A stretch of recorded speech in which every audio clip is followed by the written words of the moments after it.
The Arne Slot era is officially underway. Liverpool have defeated Ipswich Town 2 goals to nil. Diogo Jota and Mohamed Salah popped up with goals. Ryan Gravenberch was immense in that midfield. And let us get on to the post-match retrospect and talk about it all. And before we do, ensure to like that subscribe button and give this video a thumbs up and join the community.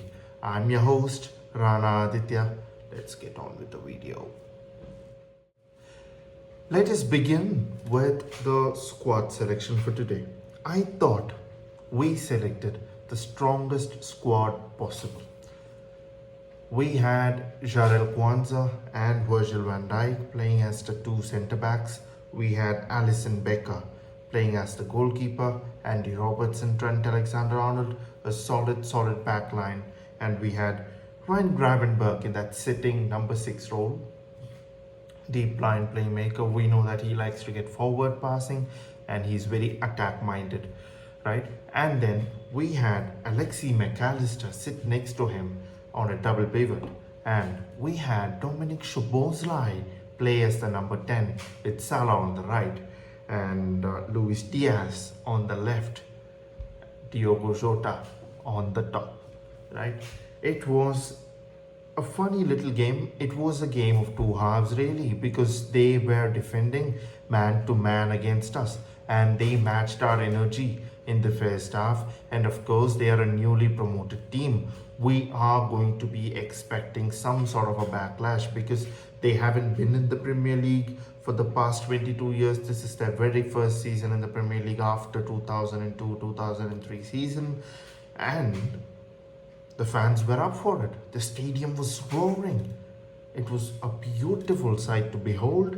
Even on TV, it must have been fascinating to watch live on the ground. But even on TV, I could sense the atmosphere. It was loud. The crowd were going for it. Ed Sheeran was present. He's an Ipswich fan. He was present in the crowd. It was a wonderful first half.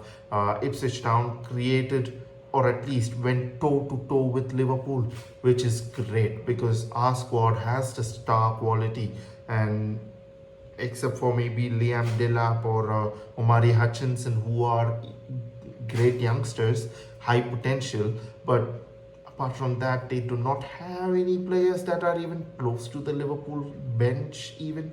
So it was fascinating to watch Kieran McKenna, how he set up, 4 people pressing our front line and our defensive line as well. So it was a 4-2-4 sort of a thing. So 4 people pressed our defense. We had Alisson, an extra man at the goalkeeper, so we were able to bypass it. But even then, sometimes we saw a couple of mistakes from Jarell Kwanzaa where he misplaced a pass and all that. And eventually, by the end of the first half, you could see that Liam Delap, took him for a ride. He just, bumped past him and then went throughout. If not for Trent Alexander-Arnold, who knows what could have happened. They might have gone inside with a 1-0 lead. That is when the first half, it was 50-50. We sucked. We should have had a lot more touches in the opposition half. I think 7 each was the count. I'm not sure. I don't have the statistics on the top of my mind, but I think that is it. And the second half was much better. Of course, there was one change that the manager made, and in the post-match, press conference and stuff, we got to know that Jarell Kwanzaa was not injured. Rather, he was being told off by Arne Slot that he wasn't good enough, which was the honest truth. There was one single opportunity where the striker got past Virgil van Dijk straight on goal. I think it was Omari Hutchinson. I'm not pretty sure.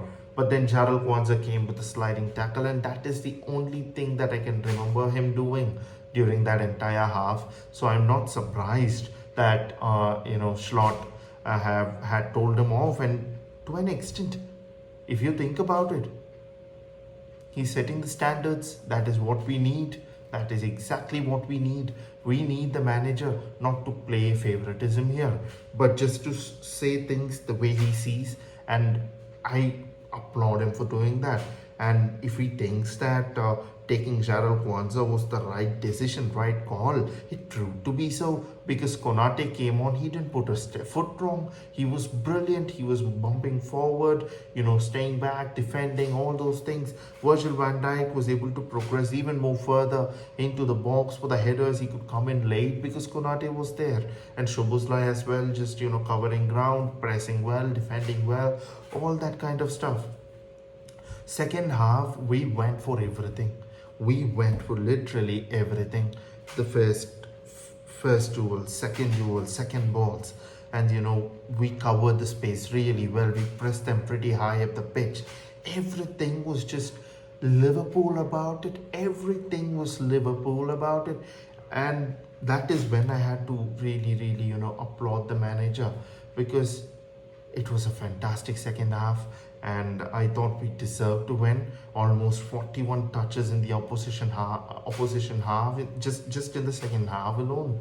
And we need to now move on to the goals, because I am running out of words to say about how many, the statistics, right?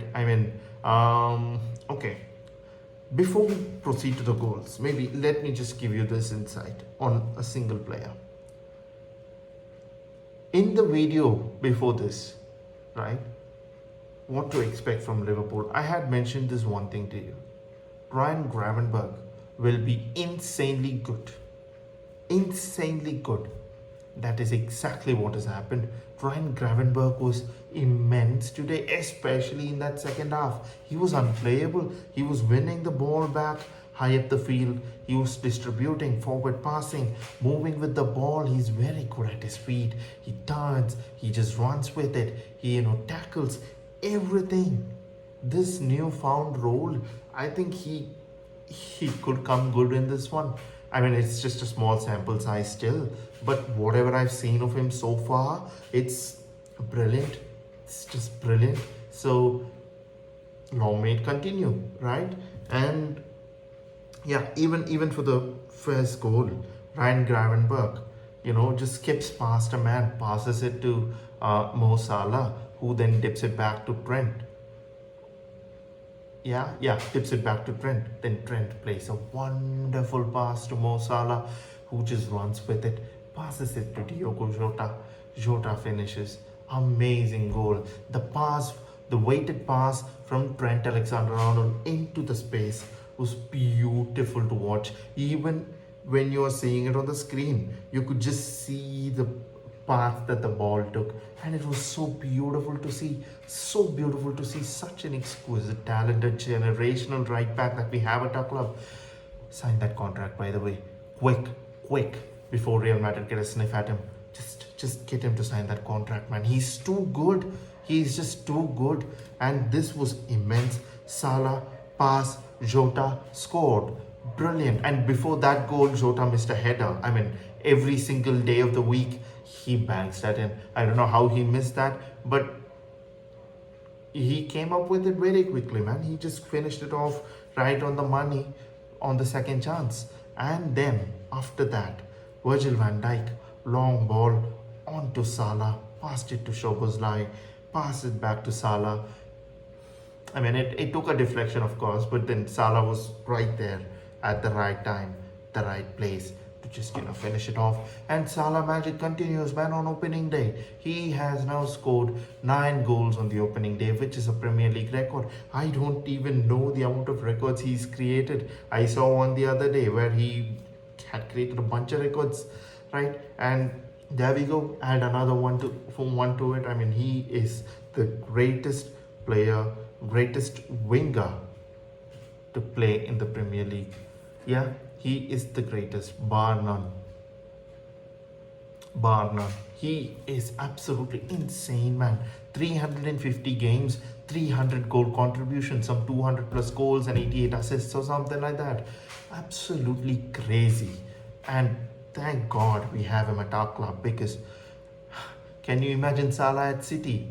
Bro, we wouldn't have even won that single Premier League that we have won so far in 30 years. He's that good. Mo Salah is that good, and thank God we got him. And this is a pretty much a very late night video, so I'm going to be signing off right now, but we will talk into a deep analysis right in the next video tomorrow. But this is just a quick post-match retrospection, and if you hadn't liked this video, I don't know what you're doing so far. Hit that like button, hit that subscribe button, and I'll see you next time. Ciao.